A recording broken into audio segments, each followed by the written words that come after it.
Olha só, deixa eu aproveitar essa pauta para falar sobre um pedido do Pesolano para os atacantes do Internacional. Gols. Não, né? Também. Não necessariamente só o Borré, que tá aí no Inter. Eu tenho uma informação, é isso, tá? O Borré sempre teve na cabeça, olha, eu disputo a Copa e depois da Copa a gente fala, pode ser Arábia, pode ser Estados Unidos e tal, mas antes da Copa não há muita perspectiva dele mudar, porque qualquer mudança... Tá, vai lá, se ele voltar pro River, ele ainda é um lugar que ele tá adaptado, mas qualquer outra situação ele não gostaria de sair. Dentro disso... O Borré foi, mesmo que tenha perdido os gols na partida do Beira-Rio, um dos gols ele estava impedido por impedimento, tal, mau posicionamento, o outro ele não tem culpa, né? Foi o Carboneiro que estava impedido, mas ele faz o gol. O que ele foi elogiado pelo técnico do Inter? Chutou a gol. O Pesolano está cobrando vários jogadores do Inter para chutar mais a gol. Está dizendo o seguinte, olha, chutem, finalizem a gol. Toma o risco. É difícil passar isso para o torcedor, mas que muitos torcedores não sabem. Tem vários jogadores que têm medo de chutar gol, porque quando tu chuta gol, tu cria uma responsabilidade. Tem várias vezes que tu chega perto do goleiro, o que tu faz? Tu passa. Tá aqui, eu passo pro Bruno Flores, se o Bruno Flores errar, ele que passou. Ele errou, eu entreguei o gol com açúcar para ele. Então tem muitos jogadores que acabam não estou dizendo que é o caso do Inter, eu estou colocando no cenário geral. Acabam tendo medo de finalizar para vaias da torcida, para o torcedor pegar no pé e tudo mais. Trazendo agora para o Inter, o Pesolano pediu, chutem mais, não importa, de onde vocês estiverem, não precisa estar todo enquadrado para chutar. Claro que não vai chutar uma bola que tu não tem ângulo, que tu tá mal colocado, mas, poxa, tem uma chance, finaliza. Ele quer que finalize. Errou, eu não vou, prometo para vocês, eu não vou cobrá-los por vocês errarem a finalização. Eu vou cobrá-los se vocês não finalizarem. E este é um pedido para os jogadores. E depois da partida que o Borré perdeu 2 gols, estava com um impedido por conta dele e outro não, ele citou, o Borré não fez, mas é o que eu quero, se continuar assim vai dar bom. Eu confesso aqui para nossa audiência que eu não dividi isso com o JB nem com o Jeremias. Opa! Mas olha só, eu fui buscar alguns bastidores da fala que o Pesolano fez pro Ronaldo. Depois do jogo contra o Inter de Santa Maria. Eu confesso que eu não me lembro. Ronaldo Volante. Ronaldo Volante. Que pergunta, eu não sei quem é que pergunta na entrevista coletiva. Nazário. Pro Pesolano. Ué, o Ronaldo Nazário era o presidente dele, o dono do time que ele treinou. No Valdo ali. Mas no Cruzeiro. E no Cruzeiro. Foi, do Verbo não era mais, né?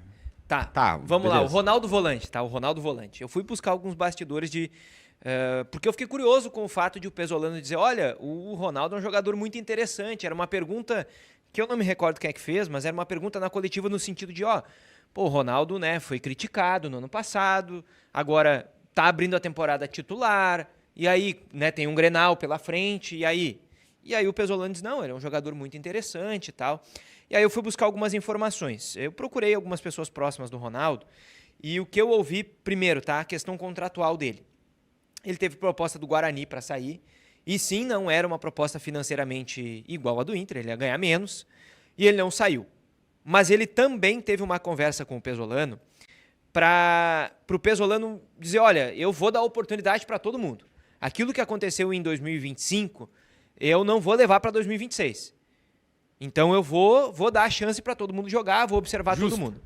E aí eu recebi um outro relato sobre o Ronaldo, que vindo do lado dele, que ele tem entendido que o Pesolano e outros jogadores também, eu já falei sobre isso, eles entendem que o Pesolano é um cara que está trabalhando muito a confiança dos jogadores em 2026. E que, curiosamente, isso vem do lado do Ronaldo, né, de uma pessoa próxima a ele, que ele vê o Pesolano como um treinador muito detalhista. Por isso que eu falei aqui que eu não tinha dividido com vocês. Porque essa frase a gente ouviu já, eu falei aqui, de um relato de um outro jogador. Tá, então assim, o Pesolano, ele é muito detalhista no trabalho, mas ele tem questão de confiança, que acho que vai nessa linha, inclusive dessa tua informação de que ele quer que os jogadores chutem a gol. Ele está tentando trabalhar a confiança do grupo, e isso era um diagnóstico que o Inter tinha feito publicamente, inclusive, né? Que faltava. Através do Abel Braga. Que era o psicológico, que tinha problemas. Que o grupo sabia jogar bola, o Abel falou, né? O grupo sabe jogar, não desaprendeu, né? O momento era muito ruim. O Abel, quando chega no Inter, né? Que ele é recebido pela torcida organizada na porta, ele diz, o ambiente tá uma M. Dê confiança pra esses caras. Tem que dar confiança. Dê confiança. Porque se vocês vaiarem, aí sim que o mental dos caras vai lá para baixo. Já tá muito ruim. Então, assim, existe um trabalho, e isso vai na linha dessa informação do JB, e eu tenho esse complemento aqui do lado do Ronaldo, de que o Pesolano está trabalhando a confiança do grupo de jogadores para 2026. E eu vou fazer uma outra leitura. Ao que tudo indica, Ronaldo não vai sair do Inter, então. Por enquanto, não. Ele rejeitou a proposta do Guarani, que sim, era uma proposta financeira menos atrativa, jogar no Guarani também, né, na comparação com o Inter, mas ele podia ter saído pelo ambiente e ter dito, eu quero jogar, vou pro Guarani. Ele rejeitou a proposta e mais do que isso, ele comunicou aos empresários dele e disse, deem uma segurada porque eu quero tentar desfazer a imagem de 2024. Tá. De 25, aliás, né, do jogo contra o Fluminense. Jeremias, Luiz Castro, técnico do Grêmio, vai falar. O Luiz Castro vai dar uma entrevista coletiva nesse sábado, na véspera do Grenal, no CT do Grêmio.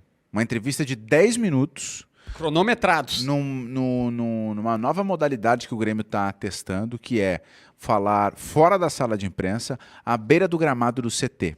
O Arthur já foi assim, o Kahneman já foi assim, Carlos Vinícius já foi assim, e agora, nesse sábado, na véspera do Grenal, o Luiz Castro faz isso.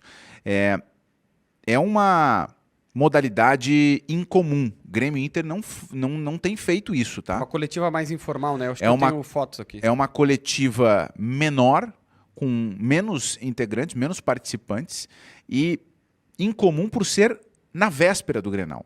Né? Grêmio e Inter já há algum tempo adotaram um padrão de fazer coletiva depois do jogo e, no máximo, uma coletiva na sexta-feira, sendo que o jogo é domingo. Então, o Luiz Castro vai se manifestar e essa informação do Grêmio ela pegou muita gente de surpresa, porque, repito, não é um padrão. Né? Então, o Luiz Castro vai falar como nos velhos tempos, em que Grêmio e Inter falavam na véspera do jogo. Lembra disso? Claro! Não. Quando eu comecei, e foi, tu começou até um pouco antes, o técnico falava domingo no jogo, na segunda-feira ele dava uma coletiva, era segunda-feira, não, na quarta-feira ele dava uma coletiva, na terça-feira ele dava coletiva antes do jogo de quarta, falava depois do jogo de quarta, na sexta-feira ele fazia uma coletiva prevendo o domingo, e assim a gente ia, lembra? Mais do que isso, o Grêmio vai abrir a primeira parte do treino amanhã. No sábado, amanhã. Depois da entrevista coletiva do Luiz Castro, o Grêmio vai abrir a primeira parte do treino. Que também é algo raríssimo. Ainda mais numa véspera de Grenal. Tem sido raro a abertura de treinos nos últimos anos, né? O Grêmio até esse ano tem feito mais na comparação, né? A nova diretoria tem dito que essa é uma tentativa de reaproximar, né? O Grêmio, a imprensa, o torcedor. Mas, assim, numa véspera de Grenal, eu confesso que eu não me lembro quando é que teve a última vez.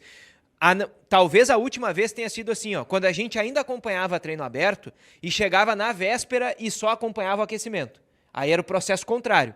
Desde que os treinos foram todos fechados, abrir ali um aquecimento que seja numa véspera de jogo é algo bastante raro. Eu fui tentar buscar alguns bastidores do porquê que o Luiz Castro vai falar. Por que ele vai falar? Se foi alguma coisa com relação àquele episódio de Bagé, né, que ele foi questionado... É verdade. 2, 3 vezes ali em sequência sobre o Grenal. E ficou envaretado. E não gostou muito, né? Ele queria falar do jogo contra o Guarani. Só que, claro, a imprensa também não tinha uma informação de que ele falaria, né, antes do Grenal. Então, assim, em tese era a última oportunidade de ouvir ele sobre o Grenal.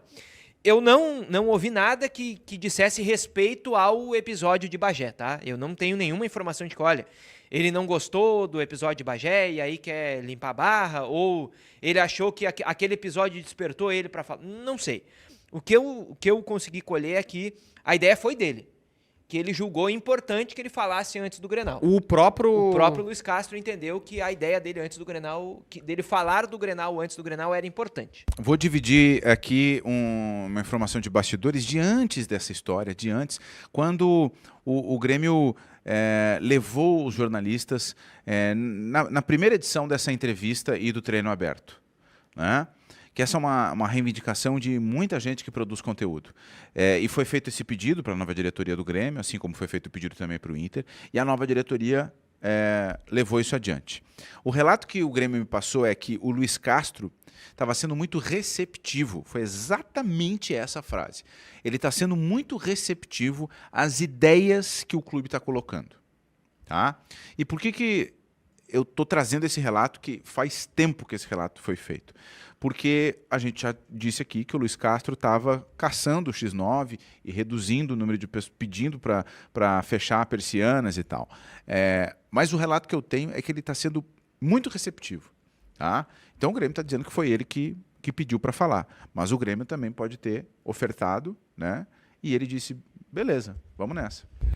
A gente vai colocar no ar, eu até estava tentando, fiquei caçando aqui para ver se eu conseguia a foto dos dois juntos, que é o Carlos Vinícius e o Arthur, que eles deram a entrevista coletiva juntos. Kahneman e Arthur deram a coletiva juntos. Foi Kahneman e Arthur? Carlos Vinícius foi sozinho. Ah, o Carlos Vinícius foi sozinho. Aí tu não achou a foto. Então, eu não achei a foto.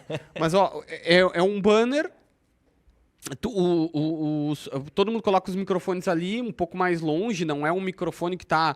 e o jogador fica ali em pé, obviamente por ser em pé, por o cara não estar sentado numa sala de entrevistas, e os jornalistas estão ali do lado, é aquela entrevista mais formal, assim, parece entrevista de político, assim, que tu faz uma pergunta...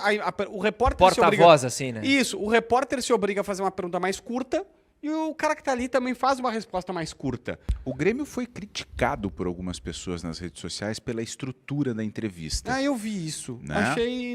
Não gostei dessa crítica. Esse formato de entrevista ele é comum no Brasil. No Rio de Janeiro acontece bastante. Tá? Então, assim, é justamente o impacto de algo novo, algo que não era da rotina, né? Mas o Grêmio está testando essa modalidade principalmente no início da temporada e em pré-temporada. Eu recebi uma informação aqui ainda na esteira dessa arte que a gente mostrou, que era o seguinte, ó, tem um outro detalhe importante das coletivas. O Grêmio pediu que ninguém transmita ela ao vivo. O próprio canal do YouTube do Grêmio não fez elas e eles negam que os veículos façam o ao vivo. Veremos como é que vai ser amanhã, mas foi assim nas outras duas. O Kahneman e o Arthur teve transmissão ao vivo. A Nicole eu vi Imagino que depois disso tenha sido ele disse assim, um ó, alerta. Mas o Grêmio está pedindo para não fazer. E o Grêmio, inclusive, também regulou a entrada dos profissionais que vão acompanhar, por exemplo, amanhã, depois da coletiva do Castro, a primeira parte aberta do treino. A parte do aquecimento. Ali o repórter não pode entrar ao vivo. Ele não pode ficar posicionado, por exemplo, de costas para o campo e entrar ao vivo com o treino no fundo. Esse tipo de protocolo ele é usado em Copa do Mundo, em Libertadores, né? Porque quem acessa ali faz a transmissão e aí o clube ou quem está cedendo espaço, quem está liberando, perde o controle completo do caso, né? Aí imagina, faz uma transmissão, tem 10 mil pessoas e aí pode observar alguma coisa ali da atividade ou de quem está presente, quem está ausente, né, e tal.